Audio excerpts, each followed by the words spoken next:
এই পৃথিবীর জমিনের উপরে আসমানের নিচে যত বিশ্ববিখ্যাত আলেম ছিলেন তন্মধ্যে একজন আধ্যাত্মিক জগতের আলেম ছিলেন যার নাম আমরা অনেকেই জানি, মাওলানা জালালউদ্দিন রুম রহমতুল্লাহ আলাইহি, যাকে আমরা মাওলানা জালালউদ্দিন রুমি বলে চিনি। আর একজন আলেম ছিলেন মাওলানা আনোয়ার শাহ কাশ্মীরি রহমতুল্লাহ আলাইহি। যাই হোক, আমার বন্ধুগণ, এই ওলামায়ে কেরামগণ হযরত মাওলানা জালালউদ্দিন রুম রহমতুল্লাহ আলাইহি তিনি তার গবেষণা অনুযায়ী কিতাবের মধ্যে লিখছেন যে আমি পৃথিবীতে মানুষ দেখছি দুই ধরনের। বুঝে থাকলে বলেন তো কয় ধরনের? সবাই বলেন, আবার বলেন, দুই ধরনের। মুখস্থ করবেন। মাওলানা জালালউদ্দিন রুম রহমতুল্লাহ লেখেন যে আমি পৃথিবীতে মানুষ দেখছি দুই ধরনের। নাম্বার 1, কাপড় আছে মানুষ নাই। নাম্বার 2, মানুষ আছে কাপড় নাই। বুঝছেন কি? মুখস্থ করছেন? খালি মুখস্থ করেন, পরে বুঝাই। কাপড় আছে, সবাই বলে না। কাপড় আছে, মানুষ নাই। মানুষ আছে, কাপড় নাই। মানুষ আছে কাপড় নাই এই বিষয়টা আমি পরে বলছি। কাপড় আছে মানুষ নাই এটা আমি আগে একটু পরিষ্কার করি। করব কি ভাইজান? জি জি। আজ থেকে 20 বছর, 30 বছর আগে, 25 বছর আগে আমাদের অনেকের মা বোন, নানি দাদি, খালা ফুফু, চাচি, মামি লেখাপড়া কম ছিল, বিদ্যা বুদ্ধি তেমন ছিল না। ওই মা বোনরা, আমার বন্ধুগণ, লেখাপড়া তেমন ছিল না, নিজের নাম নিজে লিখতে পারতো না, টিপসই দিয়ে চলা লাগতো। কথা বলেন? আবার টিপটা কোথায় দিবে তাও জানতো না। হাত এরকম গুছায় বলতো, কেবা কোট টিপ দিমবা। তখন ওনার নাতিপুতি বা যারা জানে তারা সুন্দর করে হাত মিলাইয়া এই নানি দাদির আঙ্গুল ধরে দলিলে অথবা যেখানে টিপ দেওয়া দরকার সেখানে টিপ দিত।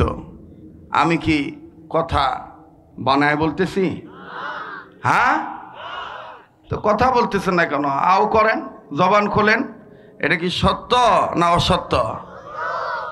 ওনাদের লেখাপড়া ছিল না, কিন্তু মাথার কাপড় বুকে নামতো না। এই যে যারা আস্তে কথা বলবে মনে করবেন সম্ভবত এই মানুষগুলারই কাপড়ও নাই, মনুষ্যত্ব ঠিক নাই। ওনাদের লেখাপড়া ছিল না, কিন্তু মনুষ্যত্বটা এত ভালো ছিল, মাথার থেকে মাথার কাপড় বুকে নামতো না। আমার বন্ধুগণ, আর আজকে এই জামানায় উল্টা দেখা যায়। নারী হয়ে জন্ম নিয়েছে ওই নানি দাদি, যে নানি দাদির কাপড় মাথা থেকে বুকে নামতো না, সেই নানি দাদির নাতিনেরা, আপনাদের মহাদেবপুরের কথা বলতেছি না, যত দোষ আমার ঢাকার, তাই না? ওন্নাটা দেওয়ার কথা মাথায়, ওন্না মাথায় না দিয়ে জ্ঞানী মানুষের ইশারায় বলি পয়েন্টে রাখার কথা। মা বোনকে একটা পয়েন্ট আছে না? বা পয়েন্টে নাই ভাই, পয়েন্টে না দিয়া জয়েন্টত বাধা থুয়ে দেয়। যুবক কথা কয় না রে? পয়েন্টে না থুইয়া কোনটি বাধা? বা জয়েন্টত বাধায়। কেমন করে জয়েন্টত বাধায়? আমার দিক তাকান, কাউকে কবেন না। জি জি জি, ওনা দেওয়ার কথা পয়েন্টে ঢেকে রেখে, কিন্তু ওনা পয়েন্টে রাখে না। কোথায় রাখে? বা কথা কও ভাই, কেমন জয়েন্টে? এই যে। আবার এক ধরনের মহিলা আছে, আপনারা দেখছেন কিনা, অনেকে কবে বাবা হুজুর মানুষ হইলে দেখে, কে ভাই আমি কি কানা? আমাকে আল্লাহ চোখ দেয়নি? হাবাই দেয়নি? তো চলতে যায়, ফিরতে যায়, যদি হঠাৎ পড়ে যায়। আমার ভাইরা, আমার বন্ধুরি,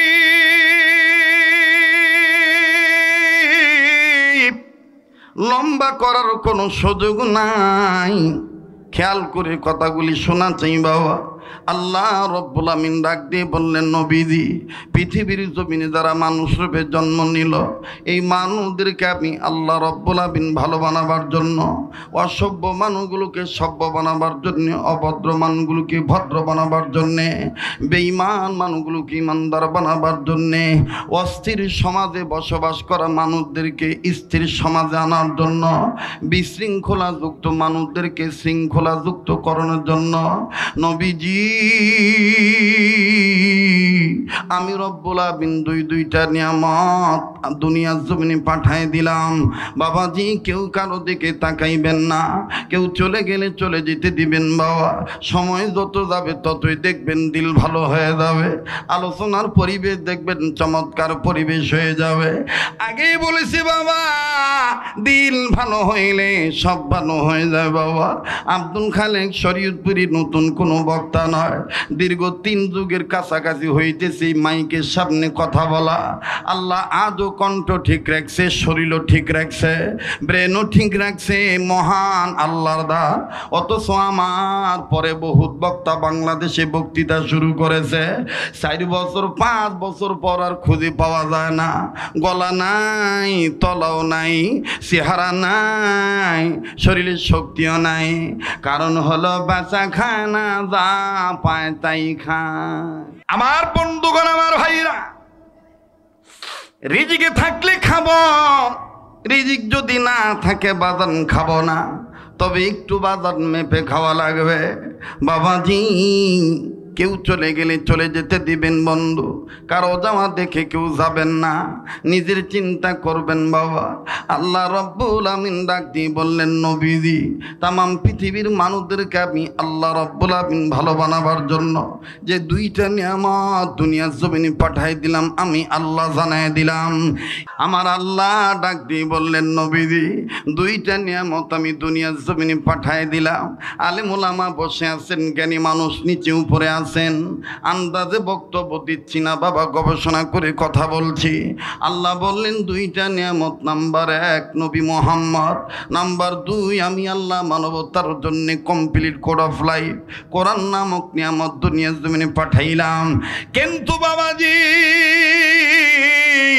এই জমিনের উপরে আসমানের নিচে যত তাফসীর কারকগণ আছেন, মাওলানা আব্দুল মাজিদ দরিয়াবাদী রহমাতুল্লাহি আলাইহি, মাওলানা সৈয়দ কুতুব শহীদ রহমাতুল্লাহি আলাইহি, বাবাজি কাজী সানাউল্লাহ পানিপতি রহমাতুল্লাহি আলাইহি, আমার বন্ধুগণ তাফসীরে মাঝহারির লেখক, তিনি তাফসীরে মাঝহারির মধ্যে, তাফসীরে মাজিদির লেখক মুসান্নিফ, তিনি তাফসীরে মাজিদির মধ্যে, তাফসীরে ফি জিলালিল কোরআনের মধ্যে, এমনকি পাকিস্তানের সন্তান মুফতি মোহাম্মদ শফি রহমাতুল্লাহ আলাইহি, তিনি তার তাফসীরে মারুফুল কোরআনের মধ্যে।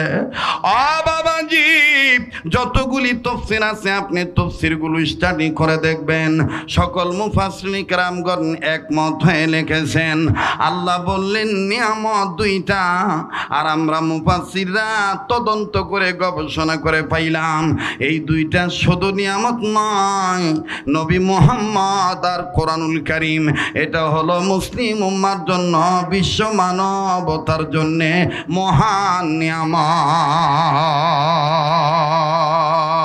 قد جاءكم من الله نور وكتاب مبين।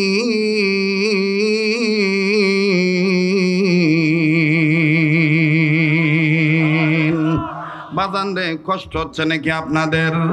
আপনারা বিরক্ত হলে বেশি লম্বা করব না, আর 30 থেকে 40 মিনিট আমি আলোচনা করব, এরপরে ফিনিশিং দিয়ে আমি মোনাজাত দিয়ে চলে যাব।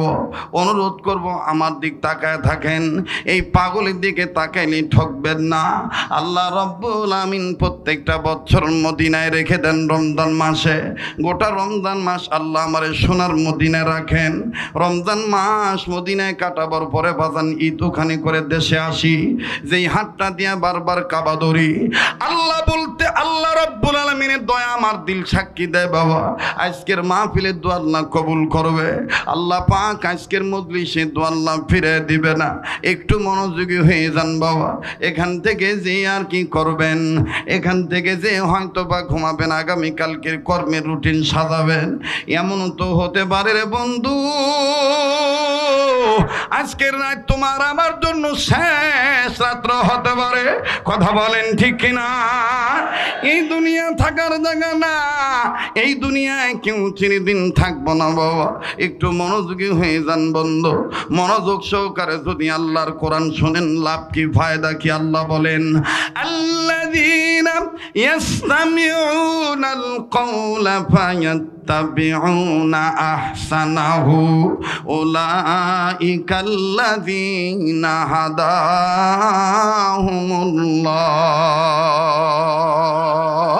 জোরে কোন আল্লাহু আকবার। যারা আমার কোরআন মনোযোগ সহকারে শুনবে এবং মানবে, আমি আল্লাহ তাদেরকে জান্নাতে যাওয়ার সোজা রাস্তা দেখায় দেব, জান্নাত দান করে দেব। কেউ লিখেছেন হেদায়েত দিয়ে দিবে। এখানেই শেষ নয় বাবা, সূরাতুল বাকারার 221 নম্বর আয়াতের শেষ অংশ দ্বারা আল্লাহ বললেন, নবীজি যারা মানুষ রূপে জন্ম নিয়েছে, এই মানুষগুলি যদি আমার কোরআন শোনার দিকে আগায় আসে, আমার আহ্বানে সাড়া দেয়, আমি মাওলার ডাকে যদি তারা অগ্রগামী হয়ে যায়, আমি আল্লাহ তাদের দুইটা জিনিস পুরস্কার দেব। আল্লাহ বলেন, বান্দা আমার শোনো। আল্লাহ বললেন, নবীজি মানুষ গোলামি করবে আমার, সাহায্য চাইবে আমার।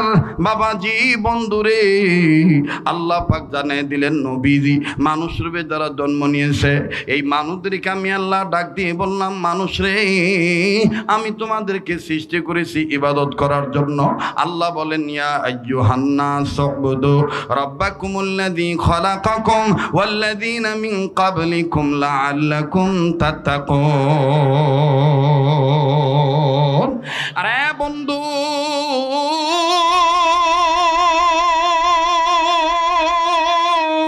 পৃথিবীর সমস্ত মানুষকে আল্লাহ পাক তার গোলামি করার জন্য বানাইলেন। এই গোলামি দ্বারা দুনিয়াতে করবে, মানুষ দ্বারা গোলামি করবে দুনিয়াতে, মরার পরে আল্লাহ পাক তাদেরকে ঢুকায় দিবে জান্নাতে। ফাদখুলি ফি ইবাদি ওয়াদখুলি জান্নাতি। পড়েন না, ফাদখুলি ফি ইবাদি ওয়াদখুলি। আরে বাবাজি, আপনারা অনেকেই ভাবতে পারেন, হুজুর গো, ইবাদত যদি করি দুনিয়ায়, মরার পরে আল্লাহ জান্নাত দিবে, কিন্তু আমার যে পেট আছে, খিদা লাগলে খাবার দিবে কে? মানুষের যে আমার সাথে শত্রুতা করে ইসলাম মানলে, ও হুজুর আমারে নিরাপত্তার চাদর দিয়া ঢেকে রাখবে কে? আল্লাহ বলেন, বান্দা আমার শোনো, মানুষদের মধ্যে যারা রীতিমতো আমার মসজিদে, আমার ঘরে যাইয়া সালাত প্রতিষ্ঠা করবে, আমি আল্লাহ পাক, আমি আল্লাহ খিদা লাগলে তাদের খাদ্য দিব, ভয় পাইলে তাদের নিরাপত্তার চাদর দিয়ে আদর করে ঢেকে রাখবো। এইবার বলেন, ইবাদতকারীদেরকে হেফাজত করার মালিককে। বাজান দেখেন কেমন করে হেফাজত করে, লম্বা করার কোনো সুযোগ নাই। মোবাইল থাকলে মোবাইলের মাধ্যমে রেকর্ড করে নিয়ে দাও। যুবকদের জন্য ওয়াজটা আমি করে দিচ্ছি বাবা, জীবনে শুনছেন কিনা জানা নেই, আপনার কাছে নতুন মনে হইতে পারে। মুসলমান বন্ধুগণ, পৃথিবী বিশ্ববিখ্যাত এমন একটা ভার্সিটি, এমন একটা বিদ্যালয়, যে বিদ্যালয়ে নানান ধর্মের ছেলে মেয়েরা লেখাপড়া করে। অনুরোধ করব, খুব খেয়াল করেন বাবা, কিসের রাত্র বেশি হয়েছে? মুমিনদের ইমান সবসময় তাজা থাকে, কথাক্ষণ ঠিক কিনা? মুমিনদের সামনে যখন কোরআন তেলাওয়াত করা হয়, মুমিনদের দিল আল্লাহর ভয়ে নূরে ওঠে, তাদের কাছে থাকা ইমান বেড়ে যায়। এমন একটা বিশ্ববিদ্যালয়, এমন একটা ভার্সিটি, যেই ভার্সিটিতে হিন্দু পড়ে, মুসলিমও পড়ে, খুব খেয়াল, খ্রিস্টানও পড়ে, বৌদ্ধও পড়ে। বাবাজি, আল্লাহর হুকুম মতে, নবীর তরিকা মতে ইবাদত করলে বিপদে পড়লে আল্লাহ সাহায্য করে। এই কথাটা বুঝাবার জন্য বাজান আমি ওয়াজখানা বয়ানখানা করছি, একটু খেয়াল করবেন বাবা, গভীর মনোযোগী হয়ে শোনা চাই। ওই বিদ্যালয়, ওই বিশ্ববিদ্যালয়ে, ভার্সিটিতে মুসলমানের মেয়েরা বোরকা পরে যায়, হিন্দু মেয়েরাও অনেকে বোরকা পরে যায়। কিন্তু বন্ধুরে, একজন খ্রিস্টান ধর্মের মেয়ে, খ্রিস্টান ধর্মের একটা মেয়ে এমনভাবে নগ্ন পরিবেশে যায় বাবা, এই পরিবেশে যাওয়ার সময় আর মেয়েটার রূপে লাবণ্যতায় বেশি সুন্দর হওয়ার কারণে, আরে বাবাজি, সবাই এই মেয়েটার দিকে বাজান তাকাতাকি করে। একদিন দেখেন ভিন্ন রকম ঘটনা ঘটে গেল বাজান রে। হেডমাস্টার, প্রফেসর, ডক্টর, আমার ভাইরা মাস্টার, ডক্টর মাস্টার, আমার বন্ধুগণ, চ্যান্সেলর, ভাইস চ্যান্সেলর, সবাই মিলে যখন মেয়েটার দিকে তাকায়, সবাই মেয়েটার সুন্দর চেহারা দেখে, সুশ্রী লাবণ্যতা দেখে, আর মনে মনে বলে, আর প্রকাশ্যে কেউ বলে, মানুষ এত সুন্দর হতে পারে। বাবাজি, মুসলমান 4 জন যুবক, গোপীনাথপুর পূর্বপাড়ার যুবক ভাইরা, ওয়াজের ব্যবস্থা করছি, জন্য যুবকদের পক্ষে এই কথাটা বলছি। আগেই বলছি, চিরস্মরণীয় হয়ে ইতিহাসে লেখা থাকবে আজকের মাহফিল। 4 জন যুবক আলাদা হয়ে বসে, ওই 4 জনের মধ্যে 3 জন মেয়েটারে দেখে, পাশের জন দেখে না। পাশের জন দাড়িওয়ালা, পাশের জন সুন্দর কপালে সেজদার দাগওয়ালা, আল্লাহ ভীরু ইবাদত করনেওয়ালা, ও নিচের দিকে তাকায় থাকে। ভাইজান, এবার সবাই মিলে ডাক দিয়ে কয়, কারে তোর মনের মধ্যে কি কোনো ধরনের কোনো মনুষ্যত্ব নাই? তোর মধ্যে কি কোনো ধরনের কোনো কিছু চায় না? দেখ কত সুন্দর নারী হেঁটে যায়, এই নারীটার জন্য সবাই পাগল। এই মেয়েটা যখন হাঁটে সবাই তার দিকে তাকায়, আর তুই কেমন মানুষ, তুই তার দিকে তাকাইস না। 2-3 দিন যখন এরকম আমার বন্ধুগণ, তার মানে বাধ্য করছে। 4র্থ দিনের দিন ওই যুবক না পেরে বন্ধুদের মন রক্ষার্থে এই খ্রিস্টান মেয়েটার চেহারার দিকে তাকাইলো। তাকায়া তাকায়া চোখের পানি ছেড়ে কান্দে। এবার বাজান পাশের যুবকরা ডাক দিয়ে, আগেই বলছিলাম পারবি না, পারবি না, দেখে সইতে পারবি না, দেখ কত সুন্দর চেহারা। এই যুবক ডাক দিয়ে কয়, তোরা মনে করেছিস ওর রূপের লাবণ্যতা, সৌন্দর্য দেখে আমি কান্দি? না না না, আমি ওর চেহারা সৌন্দর্য দেখে কান্দি কোরআনের সূরা ইউসুফের অর্থ জেনে। কারণ এই মহিলা তো কি সুন্দর, এর চাইতে বেশি সুন্দর করে আল্লাহ ইউসুফ নবীরে বানাইছিলে। আল্লাহু আকবার খান। বাজান এবার 3 বন্ধু ডাক দিয়ে কয়, বাপ রে, এই মেয়ে দেখার মধ্যে তুই ধর্ম নিয়ে আসলু, কোরআন নিয়ে আসলি, হলো না, তোর বড় আর পাইলাম না। এবার 3 জনের মধ্যে একজন ডাক দিয়ে কয়, ক্ষমতা নাই এই সুন্দরীকে বিয়ে করার কারো। বাজান রে, ছেলেটার মধ্যে একটা ঈর্ষা ঢুকলো, একটা জেদ ঢুকলো, একটা জিদ ঢুকে গেল। কত বড় কথা, এই মেয়েকে বিয়ে করা যাবে না। এই মুসলিম ছেলেটা, নামাজি ছেলেটা ডাক দিয়ে কয়, তোরা অপেক্ষা কর, আমি যাচ্ছি মেয়েটার কাছে। বাবা, কিতাবের লিখুক লিখে মেয়েটার নাম বিউটি, অতি সুন্দর হওয়ার কারণে দেখতে বেশি সুন্দর বলল। এই ছেলেটা না পুরা ভার্সিটির মধ্যে হাজার হাজার ছেলের মধ্যে ফার্স্ট বয়, সব ক্লাসে সে ফার্স্ট ক্লাস ফার্স্ট। এই ছেলেটা মুসলমান, এই ছেলেটাকে আমার দরকার। যদি এই ছেলে রাজি থাকে, প্রয়োজন বোধে তারে খ্রিস্টান বানাবো। এই দিক দিয়ে ছেলেটাও সিদ্ধান্ত নিল, যদি সে রাজি থাকে, প্রয়োজন বোধে তারে মুসলমান বানাইয়া বিয়া করব। আওয়াজ দিয়া বলেন না সুবহানাল্লাহ। বাজান রে, উঠে গেলে ঠকে যাবেন, সময় দেওয়া লাগবে। এবার মিস বিউটি ডেকে বলতেছেন, বন্ধু তুমি কি ভুলে গেছো তোমার ধর্মের নাম ইসলাম, আমার ধর্মের নাম খ্রিস্টান? বলে না না, আমি ভুলি নাই। বলে তাইলে তোমার অফার আমি গ্রহণ করলাম, তবে শুনে নাও আমি আমার গার্ডিয়ান অভিভাবক মা বাবার কথা ছাড়া কথা বলতে পারবো না। আজ আমি বাড়িতে যাব, আমার আব্বাকে আম্মাকে দিয়ে ম্যানেজ করব। লম্বা কথা সংক্ষেপ করে দিলাম বাবা। এইবার বিউটি বাড়িতে যাইয়া সারা রাত ঘুমায় না।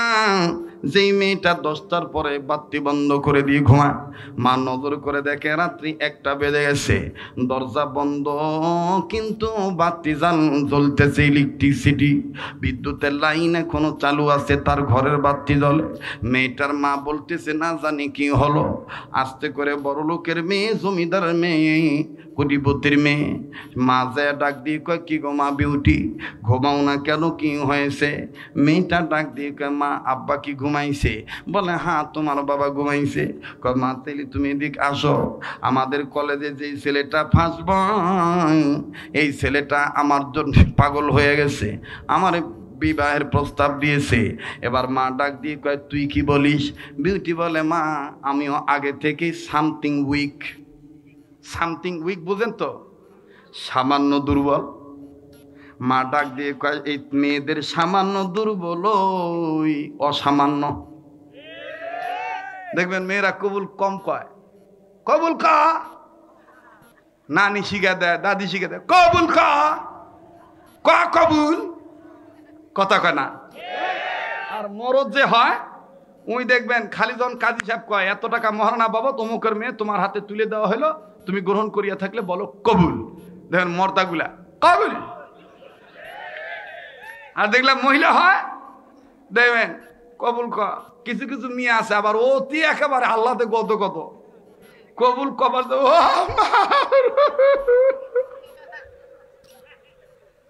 কথা কয় না রে, রাগ করতেছেন নাকি? হ্যাঁ, তো এবার মা ডাক দিয়ে কয় মা তোর এই something week is the very very positive side. তোমার এই সামান্য দুর্বল এটা অসামান্য রাজির। যাই হোক কি করতে হবে বলো? ডাক দিয়ে কয় মা গো আব্বাকে একটু ম্যানেজ করো না। এবার ঘুমের মধ্যে নয়, স্বামীর ঘরে যাইয়া বিউটির মা স্বামীকে ডাক দিয়ে বলতেছেন স্বামী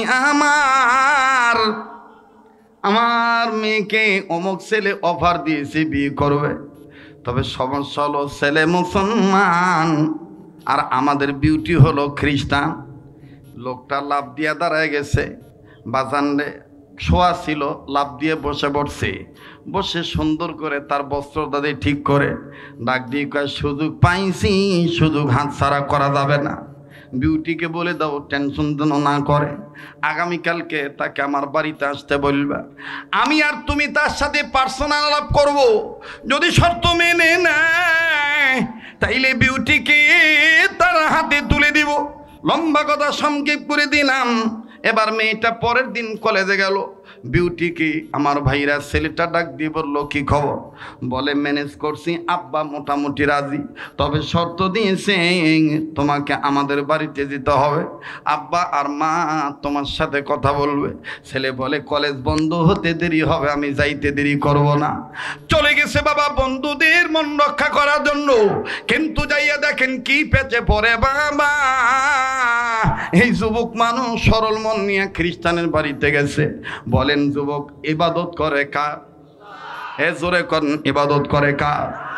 এবার খ্রিস্টানের বাড়িতে গেছি, বাড়িতে ঢোকার পরপরই দরজা জানালা আটকায় দিছে। আমার ভাইরা বিউটিকে ঘর থেকে বের করে দিয়েছে। আল্লামা তকি উসমানী তিনি তার কিতাবের মধ্যে লেখেন, ইসলামী খুতুবাতের মধ্যে লেখেন, কোন বান্দা বান্দি যদি আল্লাহর ইবাদত করে আল্লাহর হুকুম মতের নবীর তরিকা মতে, আল্লাহ পাক তাকে সাহায্য করে। এই ছেলে যখন ওই ঘরে ঢুকলো, খ্রিস্টান ফ্যামিলির সদস্যরা পারিবারিক সদস্যগণ দরজা জানলা আটকায় দিল। টেবিলের সামনে নানান ধরনের খাবার রেডি করছে। খাবার রেডি করার পর খুব খেয়াল, খাবার রেডি করার পরে বিউটির বাবা ডাক দিয়ে কয়, আমার মেয়ের জন্য কি তুমি দুর্বল? বলে হ্যাঁ আমি অনেকটা দুর্বল। বলে আমার মেয়েকে কি তুমি চাও? বলে হ্যাঁ চাই। বলে তাইলে আমি কয়েকটা শর্ত দিব, এই শর্ত মানলেই বিউটিকে তোমার সাথে বিয়ে দিব। বলে কি আকে শর্ত হয় জলদি বাতায়ে। বলে কি কি শর্ত জলদি বলেন তো দেখি। বলে 1 নম্বর শর্ত, তুমি যে মুসলমান, তুমি আর মুসলমান থাকবা না, তোমাকে হতে হবে কালেমা ত্যাগ করে খ্রিস্টান। নাউজুবিল্লাহ কন। ছেলে ডাক দিয়ে কয়, বুঝলাম 1 নম্বর, রাজি আছি। বলেন 2 নম্বর কি? বলে 2 নম্বর হলো তুমি যে খ্রিস্টান হয়েছো এটা প্রমাণ দিতে যাইয়া এই যে আমার কাছে যে বাইবেল আছে, এই বাইবেলটা তোমারও ধরতে হবে। বাইবেল উপরে হাত রেখে তোমার শপথ করে বলতে হবে, আজ থেকে আমি কোরআন ছেড়ে দিলাম, বাইবেলের উপর ঈমান আনলাম। বলে আর কি? একটু খেয়াল করেন। বলে আর কি? বলে 3 নাম্বার, তুমি যে খ্রিস্টান হয়ে গেছো এটার প্রমাণ স্বরূপ তোমার সামনে টেবিলের উপরে যে গোস্ত রান্না করা দেখতেছ, এটা স্বাভাবিক অন্য কোনো জন্তু জানোয়ারের গোস্ত না, এটা হলো শুয়ারের গোস্ত। এই শুকরের গোস্ত বোনা করে এনেছি, এটা তোমার খাইতে হবে। ছেলে বলল আমি তা তো রাজি। বলে এবার বলেন আর কি? বলে 4 নাম্বার, এই শুকরের গোস্ত খাওয়ার পরে এই যে দামি মদ তোমার জন্য আনছি, এই মদ তোমার পান করা লাগবে। শুধু মদ পান করলেই হবে না, এই মদ দিয়ে তোমাকে গোসল করা লাগবে। বলে ঠিক আছে আমি তাও রাজি।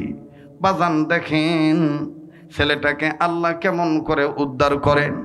আমার ভাইরা এবার 5 নম্বর 6 নম্বর শর্ত দিল, তোমার মুখে যে দাড়ি আছে দাড়ি কেটে ফেলতে হবে।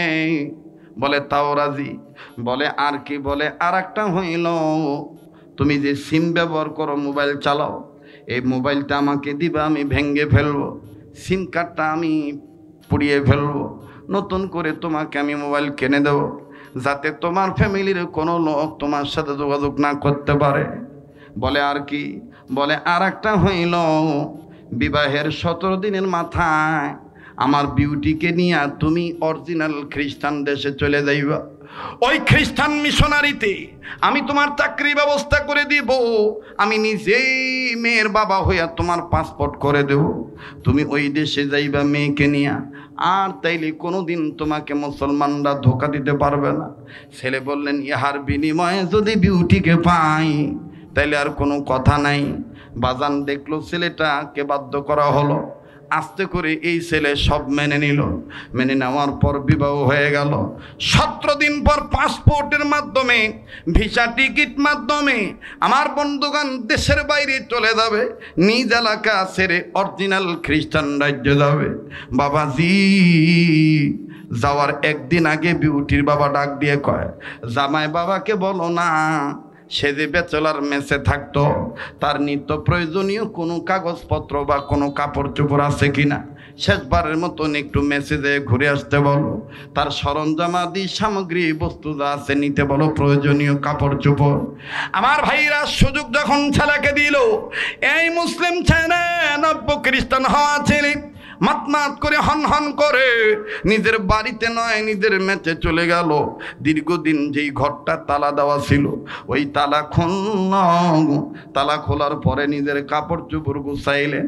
ভাইজান এই ছেলেটা প্রতিদিন ফজর নামাজ পড়ার পরে সূরা ইয়াসিন তেলাওয়াত করতেন কোরআন খুলে। ও বাজান দেখতেছেন প্রয়োজনীয় কোনো জিনিস বাধা পড়লো কিনা, বাদ পড়লো কিনা।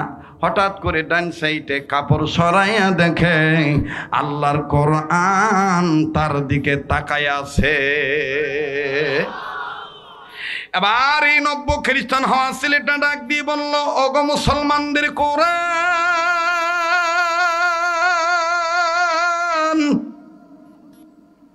আমি আর নাই মুসলমান, হইয়া গেছি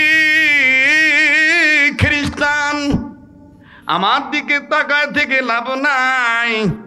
বাজান রে কোরআনের জবান আল্লাহ খুলে দিন, আল্লাহু আকবার। কোরআন ডাক দিয়ে বলতেছেন, তুমি আমার অবহেলা করিও না, তুমি আমার সাথে নিয়ে চলো, আমার মাধ্যমেই বড় বিপদ থেকে আল্লাহ তোমার উদ্ধার করব। আল্লাহু আকবার। এখন বলেন, খ্রিস্টান কি কোরআন নিতে পারে? খ্রিস্টান মানুষ কি কোরআন নিতে পারে? কিন্তু তার বিবেক তাকে পাগল করে ফেললো। যে জিনিসটা বেশি দিন নাড়াচাড়া করছে, দেখবেন পুরান কাপড় হোক, কিন্তু বেশি দিন পরার কারণে ওটার প্রতি তার একটা মহব্বত জন্ম নেয়। আছে না বাবা এরকম? তো এই ছেলে বুঝের পর থেকে যে কোরআন নাড়াচাড়া করে, সেটার দিকে যখন তাকাইছে, তার দিলের মধ্যে একটা প্রভাব, একটা আকর্ষণ আল্লাহ লাগাই দিছে। সুবহানাল্লাহ কান। এবার ছেলেটা আস্তে করে কোরআন শরীফ কাপড় দিয়ে পেঁচাইয়া এমন ভাবে নিল যাতে বিউটি টেন না পায়। ব্যাগের মধ্যে নিয়ে চলে গেছে খ্রিস্টান দেশে, যে মিশনারিতে চাকরি করতেছে 1 মাস 2 মাস, কিন্তু কোরআন রাখবে কোথায়? এই মুসলমান নব্য খ্রিস্টান ছেলেটা ওই বড়লোক মানুষ, তো বড়লোকের বেটি বিয়ে করছে। ড্রেস আপ করার সময় একটা গ্লাস আছে তার ঘরে, ওর পাশে ছোট্ট একটা কর্নার একটা তাক আছে। এই ছেলেটা করছে কি, আলগা কাপড় লাগাইয়া, মানে ওই মাথা আশ্রয়ের নাম করে, টাই খোলার নাম করে, বোতাম খোলার নাম করে এক নজর প্রতিদিন খালি কোরআন দেখে, ধরে না। খালি দেখে, ধরে না। তো সকালে অফিসে যাওয়ার সময় পোশাক পরার ভান করে দেখে, আবার বিকেলে আইসা পোশাক খোলার ভান করে ওই কোরআনের দিকে তাকায়। তো 6 মাস কেউ টের পায় নাই। 6 মাস 3 দিনের দিন ওই বিউটি গৃহ পরিচারিকার মাধ্যমে, ঘরের কাজের লোকের মাধ্যমে ঘরের যত জায়গায় মাকড়সা জাল আছে প্রত্যেকটা ঘর পরিষ্কার করবে। এরকম করে না তো? বলতেছে যেখানে যা আছে সব ময়লা পরিষ্কার কর। এই কাজের বুয়া এই নব্য খ্রিস্টান মুসলমানের ঘরে গেছে, যাইয়া যখন আমার ভাইরা কাপড় সরাইছে, আলমারি সাইটে গ্লাসের কাছে নজর করে দেখে মোটা একটা কিতাব, উপরের কাবারের উপরে লেখা আছে ইন্নাহু লাকুরআনুন কারীম। সুবহানাল্লাহ কোন, একটু জোরে কোন। এই মহিলা এই কোরআন দেখে একটা দৌড় মেরে চলে গেছে। ম্যাডাম ম্যাডাম ম্যাডাম ম্যাডাম, মুসলমানদের কোরআন এই ঘরে আসলো কিভাবে? ম্যাডাম আবার করছে কি, কারো কাছে না বলে ফোন লাগাইছে বাপ মার কাছে। কার কাছে? আমাদের সমাজে বেশিরভাগ নারীদের বিচ্ছেদ, স্বামী স্ত্রীর অমিল, যে সমস্ত মেয়েরা, মহিলারা ওয়াজ শুনতেছে নাকি ভাই? মহিলারা আছে আছে আছে। বেশিরভাগ ওই মেয়েদের সংসার বেশি নষ্ট হয় যেই মেয়েরা স্বামীর বাড়ির লোকজনের কথা প্রাধান্য না দিয়ে বাপমার বাড়ির লোকজনের কথা বেশি প্রাধান্য দেয়। কথা কয় না? আর কিছু কুটনি বুড়িও আছে, বিয়ে দেওয়ার পরে মনে করে উই শুদ্ধ বিয়ে বসছে। কথা কয় না? রাগ করতেছেন নাকি?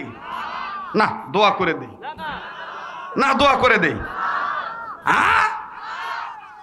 আমার দেশে খালি নারী নির্যাতনের বিচার করেন মাতবররা, ভিতরে ভিতরে যে কত পুরুষ নির্যাতন হচ্ছে দেখারও কেউ নাই, বলারও কেউ নাই, বিচার করারও কেউ নাই। বিচার করলে এই নারীদেরও করা দরকার, যারা কূটনৈতিক চাল দিয়ে সংসার ভাঙায় দেয়। আমি মহিলাদেরকে বলবো, মা যারা বধূ, শাশুড়িকে নিজের মা মনে করো, আর শাশুড়িদেরকেও কিছু বিচার দেওয়া দরকার, কিছু অভিজ্ঞতা দেওয়া দরকার। সেটা হলো, চ্যাংড়া মানুষ নিজের বউ নিয়ে শুয়ে আছে, হালাল তো নাকি? কিন্তু কিছু বুড়ি দেখবেন শাশুড়ি নামের দোহাই দিয়া সারা গ্রাম, পুরা গ্রাম, সারা পাড়া খালি আর ঘরে আর ডাক দেখে, এত বেল হলো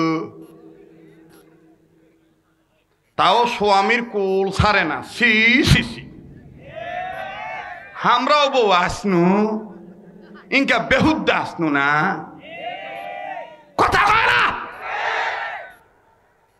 আপনি খবর নিয়ে দেখবেন কি ভাই, একে যুবকদের অন্তরের কথাগুলো বলতেছি, কথা বলেন। আর ভাই, হালাল স্ত্রী নিয়ে ঘুমিয়ে আছে মা, তোমার সন্তান তো হালাল বউ নিয়ে ঘুমিয়ে আছে। তুমি এটা পাড়ায় পাড়ায় ঘুরে ছেলের বউর শত্রুতা করো কেন? আর ছেলের বউকে ছেলের বউ মনে করে কেন? নিজের মেয়ে মনে করতে পারো না? কথা বলেন ঠিক কিনা? তাইলে তো আর দ্বন্দ্ব লাগে না। যাই হোক, এই মেয়ে ফোন দিল কোথায়? বাপ মার কাছে। মা আর বাপ বুদ্ধি দিয়ে কয় শিগগিরই এই কোরআনকে ডাস্টবিনে ফেলে দে। যদি ভালো করবে চাস কোরআনকে ডাস্টবিনে ফেলে দে। ভাইজান তাড়াতাড়ি করে কোরআনকে ডাস্টবিনে ফেলে দিল। লম্বা কথা সংক্ষেপ করে দিলাম ভাইয়া, কোরআন শরীফ যখন ডাস্টবিনে ফেলে দেওয়া হলো, ওই যুবক ছেলেটা, নব্য খ্রিস্টান ছেলেটা বাড়িতে আসলো। আসার পরে কেউ তো তাকে কিছু বলে না। প্রতিদিনের ন্যায় বোতাম খুলে যখন বাজান কোরআন দেখতে চায়, হঠাৎ করে দেখে কোরআনের জায়গা আছে, কোরআন নাই। ডাক দিয়ে বলল, মিস বিউটি, এখানে তো কোরআন ছিল, কোরআন গেল কোথায়? বলে, তুমি তলে তলে তুমি মুসলমান থেকে বাদ দিয়েছ, কিন্তু তলে তলে কোরআন তুমি বাদ দাও নাই। আমি তোমার কোরআনকে ডাস্টবিনে নিক্ষেপ করেছি। এই ছেলেটা বুকে হাত দিয়া চাপ দিয়া বলে, ও বিউটি, ওই উপরওয়ালার কসম করে বলি, তোমাকে বিয়া করার পর থেকে কোনোদিন কোরআন খুলে আমি দেখি নাই। এই কোরআন আমি শুধু মায়ার টানে, অন্তরের টানে এই কোরআনটাকে আমি নিয়ে আসি শুধু দেখার জন্য। বাবাজি, আল্লাহওয়ালাগণ লেখেন, ইবাদতের নিয়তে মোহাব্বত অন্তরে নিয়ে যদি 4টা জিনিস কোনো মুসলমান দেখে তাতেও সওয়াব পাবে। ভালো করে বুঝবেন বাবা। নাম্বার 1, আমার বন্ধুগণ, কাবাগর বাইতুল্লাহ। নাম্বার 2, কোরআনুল কারীম কালামুল্লাহ। নাম্বার 3, আপন মা বাবার চেহারা। নাম্বার 4, হক্কানি আল্লাহওয়ালা আলেমগণের চেহারা দেখা। এই 4টা জিনিসের দিকে ইবাদতের নিয়তে মোহাব্বত নিয়ে যদি তাকান, আল্লাহ গুনাহ মাফ করে দিবে, নেকি দান করে দিবে। এই ছেলেটা কান্দার ডাক দিয়ে কয়, বিউটি, আমার মাও নাই, বাবা নাই, আমার কেউ নাই। আমি তোমার সুন্দরের প্রলোভনে পড়ে ধর্ম ত্যাগ করেছি সত্য, কিন্তু আমি মুসলমানের দিকে ধাবিত হই নাই। কোরআনকে আমি নিয়ে আসি, পড়ি নাই। তুমি কোরআন কোন ডাস্টবিনে ফেলেছো? বাজান মিস বিউটি ডাক দিয়ে বলে, আমার মা বাপ বলছে ডাস্টবিনে ফেলে দিতে, আমি ডাস্টবিনে ফেলে দিয়েছি। বাবাজি, এই ছেলেটা দৌড় মেরেছে, অর্ধেক কাপড় না খুলি এই কাপড় নিয়ে যখন দৌড় মারছে কোরআন নেওয়ার জন্য, ডাস্টবিনে যাইয়া দেখে কোরআনের গায়ে বিভিন্ন ময়লা লেগে আছে। একটু খেয়াল করেন বাবা, কোন আমলের দ্বারা আল্লাহ কাকে কখন মাফ করে দিবে, কোন আমলের দ্বারা আল্লাহ কখন কাকে জান্নাত দিবে, একটু খেয়াল করবেন বাবা।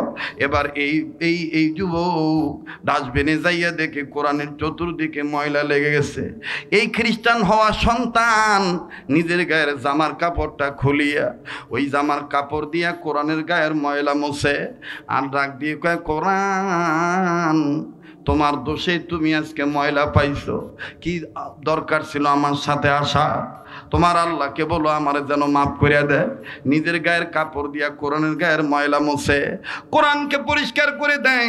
পকেটে কিছু টাকা ছিল, ডলার ছিল, এই ডলার খরচ করে বাজান সুগ্রান নিল, দামি একটা কাপড় নিল।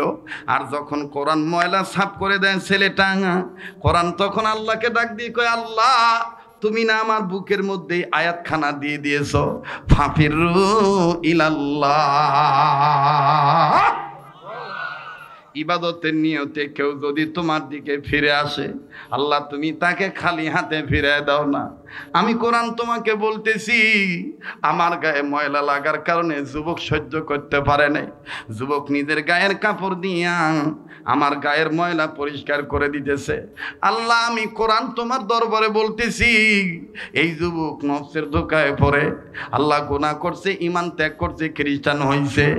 আমি কোরআন তোমায় বলতেছি, আমাকে মোহাব্বত করার উসিলায় এই যুবকের উপর ভিতরের ময়লা পরিষ্কার করে দাও। আবার ভাইরা বলেন, কবুল করার মালিক কে? আবার বলেন, কবুল করার মালিক কে? ইবাদত করি কার? সাহায্য চাই কার? ইয়্যাকা না'বুদু ওয়া ইয়্যাকা নাস্তাঈন। আল্লাহু আকবার। এবার এই যুবক আস্তে করে, আমার বন্ধুগণ, কোরআন এরকম করে আমার দিক তাকান, বুকে নিয়ে যখন বিউটির বাড়ির সামনে দাঁড়াইলো, বিউটি বলে, আব্বা বলছে, মা বলছে, কোরআন যদি এই বাড়ি থাকে তুমি এই বাড়িতে জায়গা পাইবা না। ছেলেটা ডাক দিয়ে বলে, তোর বাবা মানে ঘরের দরজা আটকাইয়া বাধ্য করছিল তোর রূপের সৌন্দর্যের প্রলোভনে ফালাইয়া ইমান ত্যাগ করার জন্য। এই সামান্য কোরআনকে তুই সহ্য করতে পারিস না, তাইলে আমি কোরআন বুকে নিয়ে তোরে সাক্ষী রেখে বলে দিলাম, তোর বাবারে কইয়া দিস আর খ্রিস্টান থাকবো না, ঘরের চল ঘরে ফিরত যাবো। নারায়ে তাকবীর। বাজান রে, এই ছেলেটা আর ঘরে ঢুকলো না, সব সময় পাসপোর্ট আমার বন্ধুগণ কাছেই থাকতো। রাগ করতেছেন নাকি? বন্ধুগণ নিজে বিমান যুগে চলে গেছে নিজের জন্মস্থানে। যাওয়ার পরে মসজিদে আশ্রয়, খুব খেয়াল করবেন, শেষ ভালো যা সব ভালো তার। ও বাবা, বাড়িতে যে আর কি করবেন, ঘুমাবেন। আমিও তো জীবনের শেষ বয়ান মনে করে বয়ান করছি।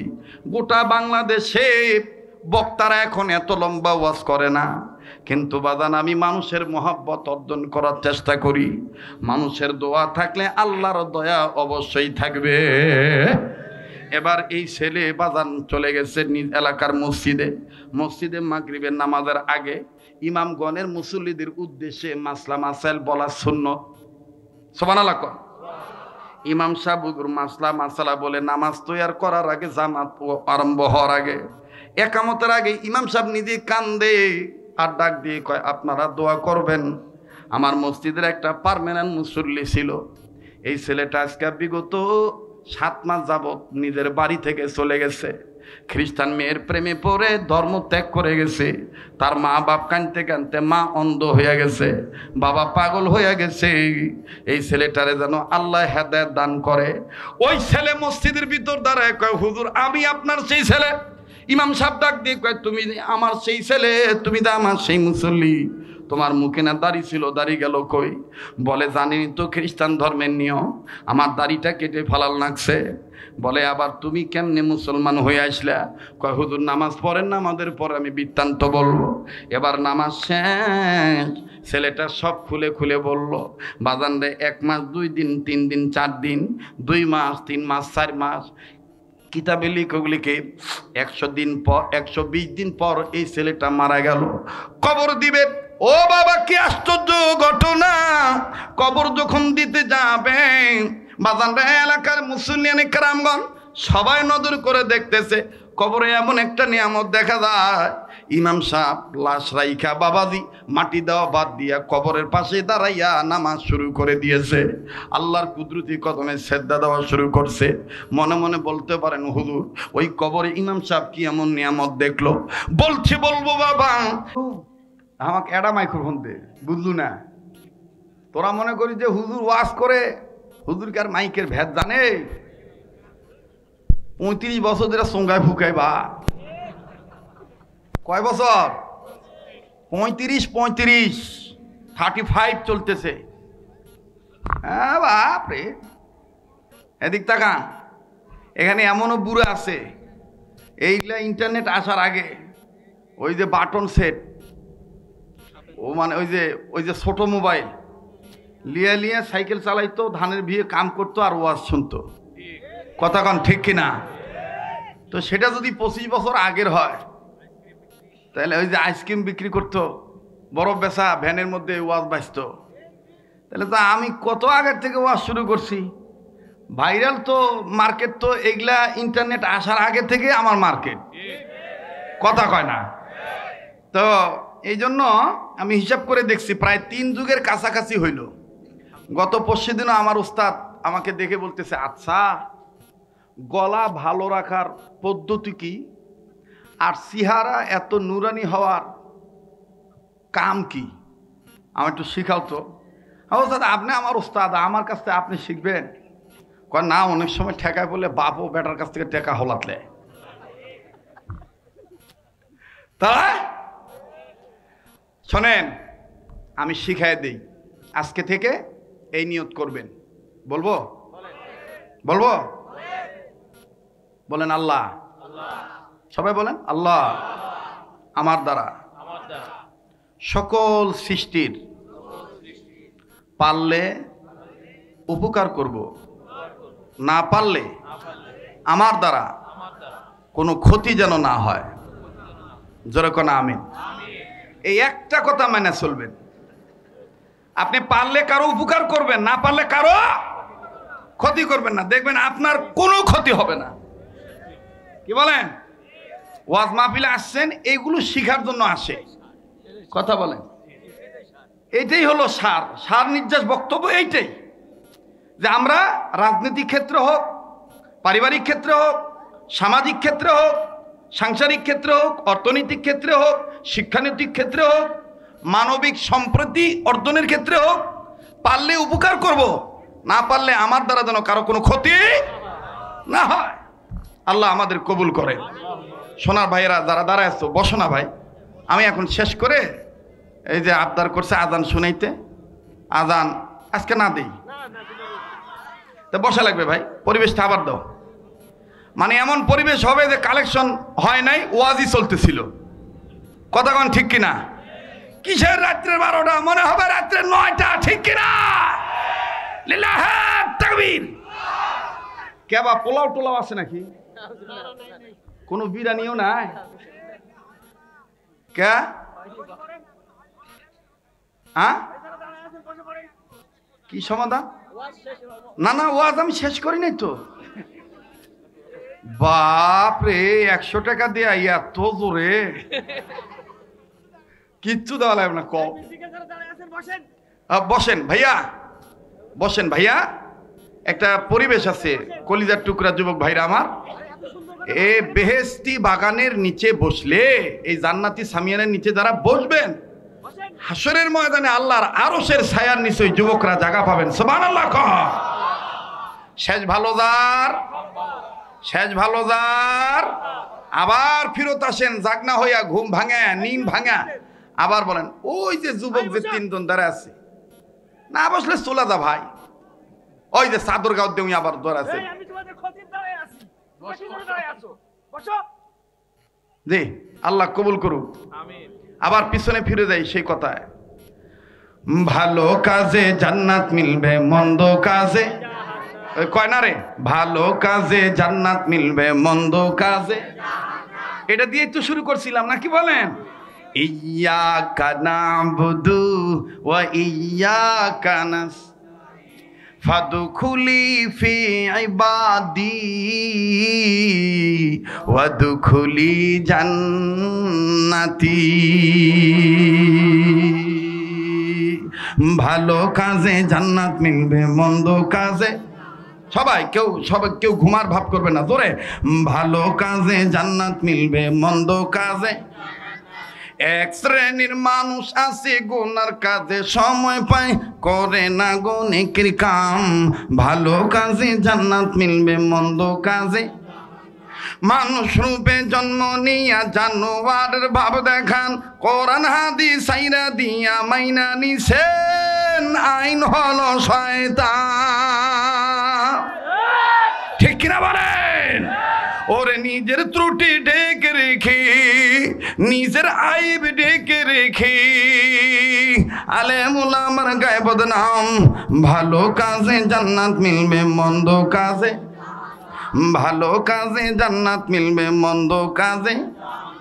টুপিদারি জুব্বা পাগড়ি অনেকে দেখে, উগ্রবাদী মৌলবাদী জঙ্গিবাদী বলিয়া ডাকে, ভাইয়া মৌলবাদী বলিয়া ডাকে। আবার নির্বাচনের সময় হলে, নির্বাচনের সময় আসলে ধর্মের লেবাস পড়িয়া জনগণকে দেয় যে পাম। কি দেয়? কি দেয় বাবা? পাম দেয়, পাম। কেউ দেয় আমেরিকার পাম, কেউ দেয় রাশিয়ার পাম, কেউ দেয় ইন্ডিয়ার পাম। কিন্তু আমরা উল্লাহ পাম চাই না, আমরা চাই মদিনার পাম। কথা বলেন ঠিক কিনা? কারণ আমাদের ধর্মের নাম ইসলাম, আমরা গ্রহণ করব মদিনার পাম, ঠিক কিনা? নারে তাকবীর। হবে না হুজুর? মানে এর মধ্যে আবার একটা ঝোঁক আসা গেছে, এরা হামা কাটকাবে আজকে, দরকার নাই বা না, টাকা তুলে লিছি, যাওয়ার হয়েছে, এখন বাকি কথাটা ফিনিশিং দিয়া আজান দিয়া চলে যায় ভাই। আর একদিন দেখা হবে ইনশাআল্লাহ। মুসলমান ভাইরা আমার বন্ধুরে, এবার এই খ্রিস্টান ছেলেটা, নব্য খ্রিস্টান হওয়া ছেলেটা মারা গেল 120 দিন পর। মনে আছে তো বাবা? জানাজা কমপ্লিট করার পর আমার ভাইরা লাশটা যখন দাফন কাফন সম্পন্ন করার জন্য ইমাম সাহেব হুজুর সহ মুসল্লিরা সহ যখন বাদান কবরে নামাবে, ইমাম সাহেব কবরের মধ্যে নজর করে দেখি এমন একটা নিয়ামত দেখা যায়। এই নিয়ামতটা দেখার পর ইমাম সাহেব হুজুর আমার বন্ধুগণ নামাজে দাঁড়ায় গেলেন। ভাইয়া মনে আছে কিনা জানি না, আল্লাহ পাক বলেছেন তোমরা যদি আমার ঘরে যাইয়া আমার ইবাদত করো, আমি তোমাদের খিদা লাগলে খাদ্য দেব, নিরাপত্তা চাইলে নিরাপত্তার চাদর দিয়ে আদর করে, ভয় পাইলে নিরাপত্তার চাদর দিয়ে আদর করে ঢেকে রাখব। মুফাসসিরিন ইকরামগণ এই আয়াতের তাফসীরের ব্যাখ্যার মধ্যে লিখেছেন এই নিরাপত্তা মানে শুধু দুনিয়ার জিন্দেগির নিরাপত্তা নয়, মরে গেলে কবরের নিরাপত্তাও আল্লাহ দিয়ে দিবে। ফাদখুলি ফি ইবাদি ওয়াদখুলি জান্নাতি। বাজান আজকের আলোচ্য বিষয়বস্তু ছিল কাপড় আছে মানুষ নাই, মানুষ আছে কাপড় নাই। আজকে শুধু বলে গেলাম কাপড় আছে মানুষ নাই। আগামীতে যদি আল্লাহ আমার রিজিক রাখে বাজান রে, মানুষ আছে কাপড় নাই, এটার ব্যাখ্যা আমি জানাই দিব। অনেক বাজান আমার পুরনো শ্রোতা ভাই বন্ধুরা আছেন, অনেকে জানেন রাত্র যত গভীর হবে এই পাগল বান্দার কণ্ঠ আল্লাহ তত ক্লিয়ার করে দিবে। লাগবে না স্যার, লাগবে না কোনো পানি, লাগবে শুধু আপনাদের অন্তরের দোয়া আর আমার আল্লাহর মেহেরবানি। বাজান যতক্ষণ কথা বলি কোনো ওঠে না গলার মধ্যে কোনো ঝামেলা, কথা বলার মধ্যে কোনো ঝামেলা হয় না। আমার ভাইয়েরা এই নিয়ামত আমি পেয়েছি যেতগুলি কারণ, এর মধ্যে 1 নম্বর কারণ হলো আমার মায়ের খেদমত, আমার বাবার খেদমত, সোনার বাপ জানেরা। 2 নম্বর হলো ছোটবেলায় যে উস্তাদদের কাছে পড়তাম, এই উস্তাদদের খুব খেদমত করতাম, পায়ের জুতা জোড়া সোজা করে দিতাম, কাপড় চোপড় ধুয়ে দিতাম। ওস্তাদরা আমার জন্য মন খুলে দোয়া করতে। আমার ভাইরা আমার বন্ধুগণ এই জন্য আজ থেকে নিয়ত করবেন নবীজির কথা মানাটাও কিন্তু ইবাদত। নবী বলছেন তুমি ছোট হইয়া তোমার বড় যিনি তাকে তুমি শ্রদ্ধা করবা, আর তুমি বড় যিনি ছোটকে স্নেহ করবা, আর ছোট বড়র মাঝে যিনি আলেম আছেন তাকে তোমরা উভয় পক্ষ তাজিম করবা। বাজান এই 3টা কথা মেনে নেওয়ার নামও কিন্তু ইবাদত। আমার ভাইরা আমার বন্ধুগণ গভীর মনোযোগ, এই বাড়ি ওলামায়ে কেরাম ইমাম সাহেব ওই কবরে কি নিয়ামত দেখলেন বাবা। এই ইমাম সাহেব হুজুর কবরে নজর করে দেখতে পান কবরের চতুর্দিকে রাখা আছে আল কোরআন।